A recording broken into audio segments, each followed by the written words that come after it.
People will not probably know this, but you represent Pastor Brunson.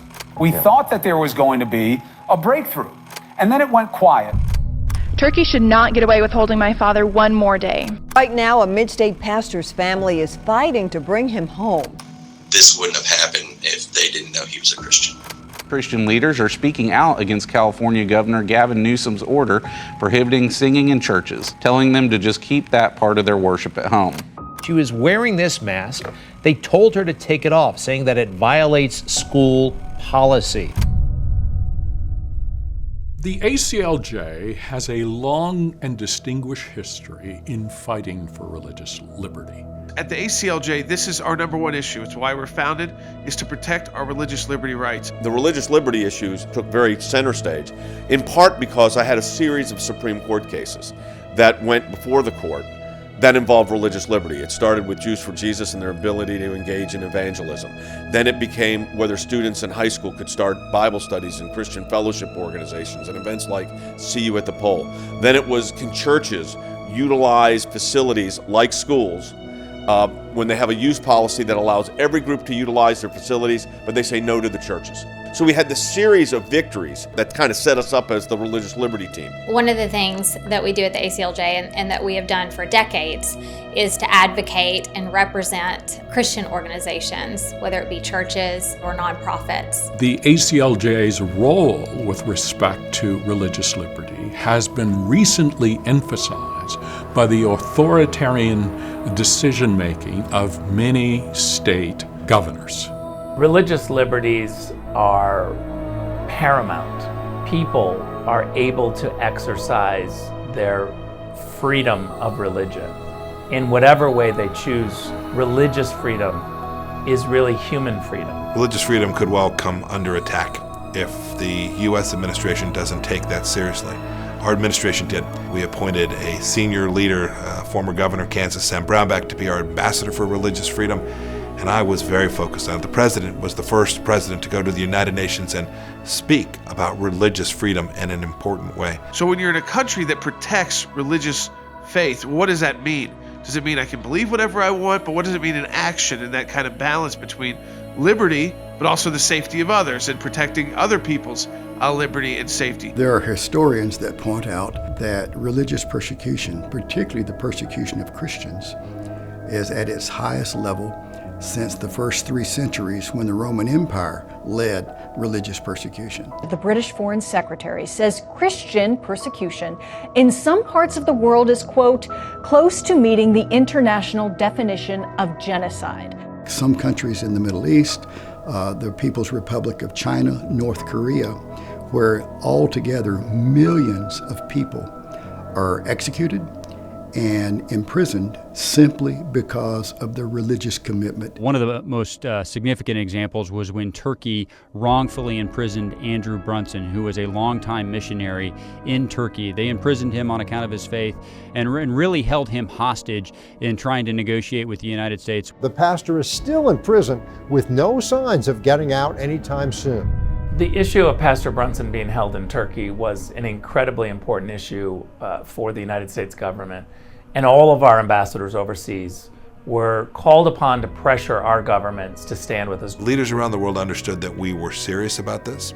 We weren't going to pay to get these people back, but we were going to take an approach that says if you detain an American and you do so unlawfully, the United States will impose a cost on you and your leadership and on your country, and we just want them back. When Brunson was finally released, flew into Germany. That was the first stop on his way home.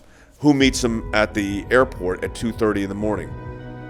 Rick Grinnell, the U.S. ambassador to Germany, a G8 country, one of our most important diplomats. As the plane approached the U.S. base there in Germany, I was standing on the tarmac. I saw Pastor Brunson walk down the stairs of the plane. I was filled with emotion. I told him that we were praying for him. The American people never forgot about him, that President Trump had as a priority a policy to bring him home. And Pastor Brunson took the flag, embraced it, hugged it, and kissed it right there. It was important for the United States. It demonstrated that our administration was capable of making sure that we protected religious freedom everywhere and always. And to watch at that moment, it was historic. it was one of those moments where you realize the work that we do, it's not just a rallying cry for religious liberty in theory, or religious freedom in theory, or persecution of Christians, and we're talking about it kind of generally. These are people you can see and get to know. The success we had with Pastor Brunson had a lot to do with the Trump administration. I do believe that it will be harder when we have an administration that is not as focused on American citizens as the Trump administration, getting those successes like we had with Pastor Brunson or Pastor Naren. We also had a case out of India, where India is an ally of the United States. And we had Pastor Naren from Tennessee, was picked up, held for months. It was bogus charges. He was bringing in resources for churches, and they said he was, laundering money. And this was money for churches in the area. He'd been doing this for years. Again, working with the administration, working with the Secretary of State, we were able to ultimately see his release. One of the customs guys made it simple to understand. He said, "We've been ordered by the central government to crush Christianity, to stop you Americans from bringing money here, and to eliminate Christianity, and we're going to do that." The Obama administration, if there was someone imprisoned abroad, you had to beg, you had to go to congressional hearings. I'm thankful for those members of Congress who would host those hearings, but you had to do with tons of media and go on TV and kind of embarrass the administration into taking any action. Under the Trump administration, obviously, we're shifted. We have a lot of people in that administration that understood these issues, cared about these issues. So we would have, the President of the United States tweeting out on behalf of an imprisoned pastor like Andrew Brunson in Turkey. We were able to immediately set up a communications plan to begin advocating for him in the media and bringing attention to his situation. So I'll never forget, for instance, being on air with Chris Cuomo on CNN about something involving President Trump. But the last two questions he asked me involved, in that particular case, was Pastor Brunson. If we need to go out into the media and get a message out, we can do that whenever we need to. And I think that's very important, is that we can choose when we need to take something to the next level. And the media listens to us because of all the work that we've done, whether it's representing presidents or representing individuals or churches or cities. Another effort that has occurred during the pandemic is to ban singing in church. The governor of California actually went so far as to tell Californians what they could and could not do in a worship setting. Again, keep in mind, we're not supposed to violate the free exercise of religion. What that means is this is how you express and worship in your particular religion.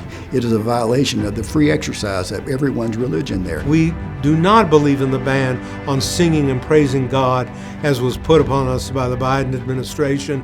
We filed suit on behalf of churches in various jurisdictions so that people could come to church and sing and praise God, just as they go to football games and arenas and social events like that. What's the difference? I say there is none. There's a great line in one of the opinions.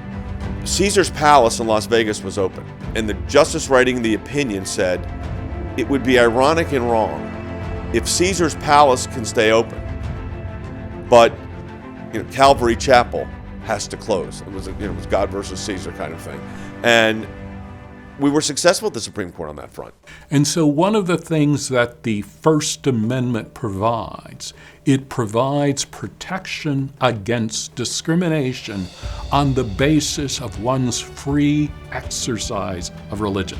I think every administration ought to put this at the top of their agenda, but if they don't, the responsibility for the ACLJ and all of us as American citizens is to make Americans aware of what's taking place. I'm very concerned that if we don't take a stand to fight for religious freedom everywhere around the world, that we're going to find ourselves in a world and in a society that's totally godless, and that means a world without hope. There's a lot to fight for, but we've made significant gains. It's very difficult for the government to get away with trampling on the rights of religious people. What a great moment in the history of the ACLJ to see two pastors that we represented who were ultimately freed, were being persecuted, sitting next to the President of the United States.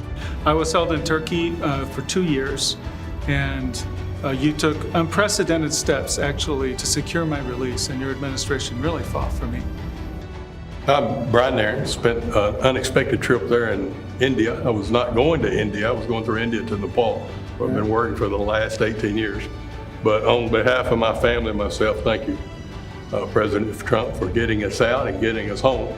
On the topic of Christian persecution internationally, the ACLJ is needed now more than ever.